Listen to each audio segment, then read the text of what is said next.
Maybe I will ask my good friend David Ochieng to say something before we finalize this ceremony. So, thank you so much, Excellency President-elect. I must say that we are very happy this afternoon to be here. And I must tell you that I believe that MDG is the part of the jigsaw puzzle that has been missing in your matrix to govern the country. and that jigsaw puzzle has been found today.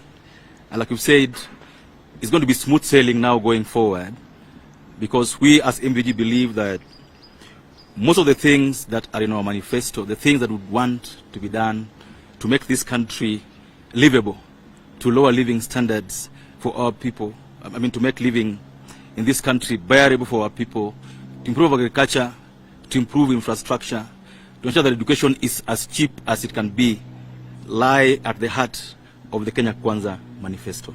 So our coming here today is based purely on finding ourselves in the same policy direction, policy framework, and policy path. And we believe that as a party that is nascent, that is growing, we find umbrage and friendship in Kenya Kwanza, because largely Kenya Kwanza stands for peace, stands for justice, but above all, stands for all of us growing together without leaving anybody behind.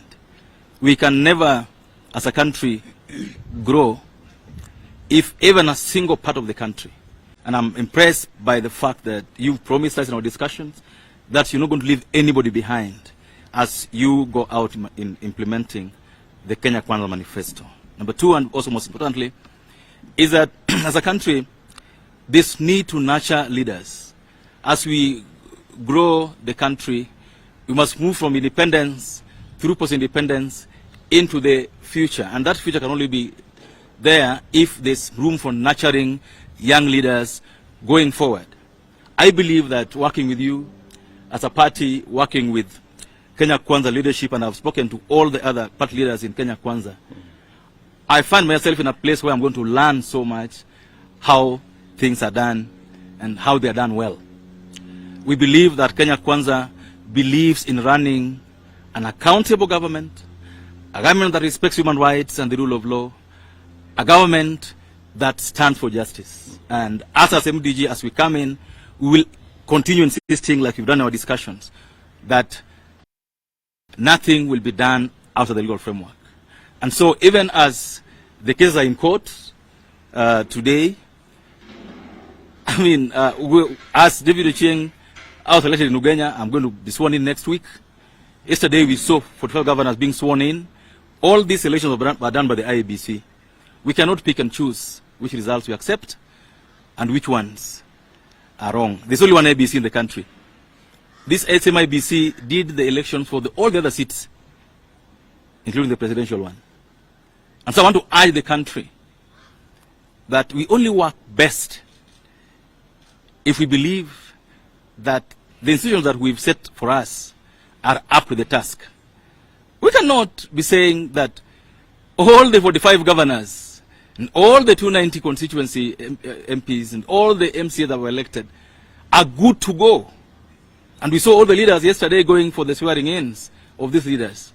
And then one particular election then becomes what will bring the country down.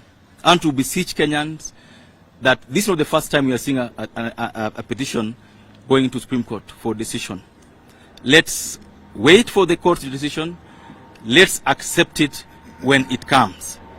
But I know that there are so many Kenyans again today who their sense of justice is about having their children going to school without being asked to pay school fees. Whose sense of justice is being able to afford to do an x-ray at a hospital without being asked for money. There are Kenyans today who say their sense of justice is being able to just get by getting a menial job to earn 500 shillings in a day. So our sense of justice cannot be only about one thing, election petitions. No. Our sense of justice must spread all over the country and in all spheres of our lives. It's important to remember where we've come from as a country. And that we're just starting to grow our economy from the COVID situation and from the elections. And the peace time that has prevailed since the elections for me tells us that our country and our democracy is plateauing. Our democracy is coming to a level where you can't tamper with it. Kenyans will vote and go on with their lives and wait for us who have been elected to serve.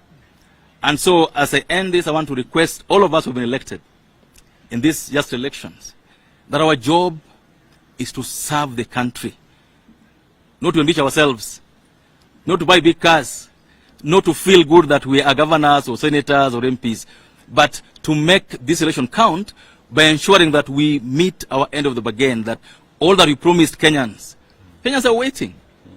That tomorrow and next week, and Your Excellency, these are things that we discuss with you. Kenyans are waiting to be able to afford unga, able to afford sugar.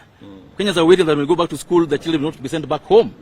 And these are things that matter to every Kenyan, and we hope that under our coalition of Kenya Kwanza, we're able to do these things with minimum noise, but making Kenyans feel that you have a government. We are happy to be here because we are recognized as a party, we are recognized as a people, and we are at the table where decisions are going to be made. U.S. President-elect, wishing you Godspeed. Thank you. And I'm sure that the courts will serve justice. And that, like you've said before, that justice, you'll accept it whether it goes your way or another way. I want to assure you that we'll stand with you here now and into the foreseeable future as we build a firm coalition that brings the country together, not cosmetically, but firmly for the better of the country. Thank you so much, and God bless you. Thank you very much.